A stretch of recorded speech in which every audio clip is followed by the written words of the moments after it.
We paid $10 for this, probably easily $100 or more. We ended up getting 2 Burberry trench coats. So this one we paid $40, and this one will sell for $250, $300.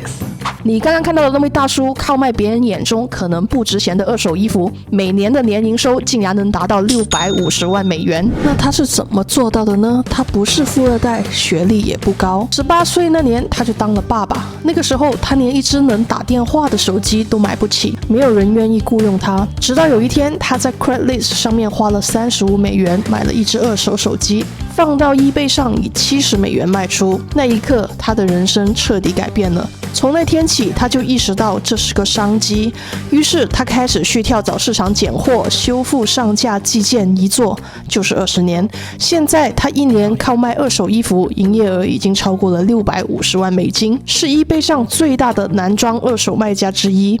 那最近这几个月我身边也有不少朋友被裁员，我想大家都能感受到了，在这个时代已经没有所谓的稳定工作了。那为什么我想分享 Rick 的这个故事呢？因为虽然现在的铁饭碗是越来越少啊，但永远都有新的市场机会。Rick 他没有好的学历，没有背景，没有人脉，也没有拿过 VC 投资，他只是比别人多一点的观察力，然后愿意踏实去做。所以如果你现在正在面临焦虑啊、失业啊，或者想改变现状，希望这个影片能让你看到另一种可能。Rick 的故事其实也揭露了一个巨大的商机，那就是二手市场。根据 CNBC 的报道啊，全球二手服饰市场预计在2029年将达到3670亿美金，增长速度几乎是整体服装市场的3倍。像 FedUp 这个二手衣物买卖平台的股价，在今年就曾经一度涨超过了1000%。那就算截止到今天录制节目的11月5号，它的股价也相对于今年年初上涨了差不多5倍。是的，5倍，比 NVIDIA 涨幅还要夸张。那 FedUp 它的收入年增长34%，新买家数量更是创下了历史新高。而美国的二手服饰市场本身预估到2029年将达到740亿美金，年增长率高达9%。那你可能会问，为什么特别是今年二手衣物的市场越来越大呢？那随着美国进口关税的上升，通胀压力的增大，越来越多人开始寻找更划算的购物方式。那根据 CNBC 的报道啊，美国97%的衣服都是进口的。那关税的到来就代表了新衣服的成本上升，那二手衣物反而在这个时候就变得更有价值了。当新品变贵，二手平台的价差空间就会变大，不论是买家省钱还是卖家获利都是双赢。其中 Z 世代是推动二手时尚的主力，他们追求环保、个性化又实惠的穿搭。那过去大家认为穿二手是一种退而求其次的选择，对不对？但对于新一代来说，这反而是一种品味的选择。如果你现在去纽约最时尚的地方逛，或者是高中人、年轻人很多的地方，你会发现他们喜欢穿的是那种很宽松、看起来旧旧老老的那种衣服。他们最喜欢的就是找2000年代左右的那种复古的球衣啊，印有复古球队啊、城市名字的那种卫衣和短袖。这也解释了为什么我们看到像 Juicy 啊、Abercrombie 啊、Guess 啊、Y2K 这种风潮全部回归。另外，新的 AI 工具也让买卖二手衣变得更简单。我们刚刚谈到了普通人 Rick 看到了这个风潮，对不对？就连比尔盖茨的女儿 Phoebe Gates，他也看到了这个商机。他跟环保倡导者 Sophia 共同创立的 Fear AI， 能在几秒内比较上万个零售跟二手平台的价格，帮你找到最划算的二手商品。那比尔盖茨女儿的这个创业项目呢，这个 AI 不仅能自动识别衣物图片、生成描述，甚至能根据使用者的风格去推荐专属的穿搭。那在未来，这种二手平台都会像 TikTok 一样，有个性化的推荐流，帮助使用者发现更多潜在好物。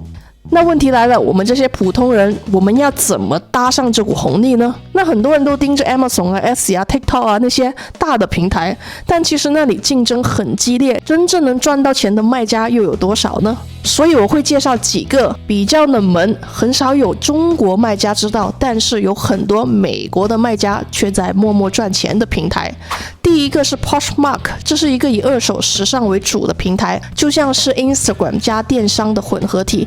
你可以追踪卖家互动、按赞、留言，整个体验呢是更像社交平台。适合贩卖的产品有二手衣服、鞋包、饰品、美妆、家居小物等等。另外还有一些中高价位的品牌，比如说 Ralph Lauren 啊、Coach 啊、Lululemon 等等。那它入驻的门槛很低，在美国、加拿大、澳洲都有市场。第二个平台是 Whatnot， 这几年爆红的直播加拍卖的平台，节奏快、互动强，非常刺激。那在里面卖的比较好的商品呢，是复古的潮衣，比如说 Vintage 的衣服啊、Nike 的球鞋啊、Supreme 的衣服啊等等，还有卡牌、玩具、公仔。那很多人会问我，可是我白天要上班，晚上才有时间去经营副业，要怎么管理呢？那我自己现在用的一个工具叫 Deskin， 它可以让你在任何地方连回你的工作电脑，比如说你人在外面没带笔电，也能用平板登入回家里的电脑做一些操作。那我自己呢，常常是外出拍片、出门旅游的时候没有带电脑，但是我依然能用 Deskin 去管理我的电商平台。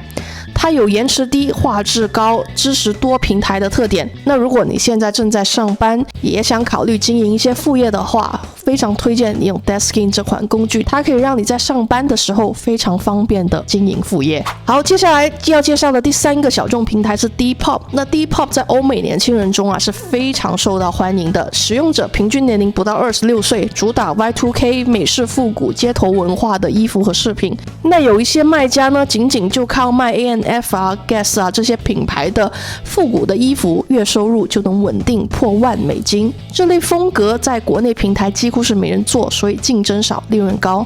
那最后回到 Rick 的故事，他后来不仅仅是做转售，他从自己个体卖到成为了个体户的批发商。Here's some jeans. We sell a couple thousand pairs of jeans per week. And we sell a few hundred, if not 1,000 or so hats per week. And I even wholesale out some video game collections, so... 如果你想看到更多这类竞争少但能默默赚钱的商机、冷门的电商平台、副业灵感，记得订阅我的电子报，我会在那里分享更多我亲自测试整理的案例和趋势，让你比别人更早看到下一个机会。我是贝登布莱登，我们下一期再见了，拜拜。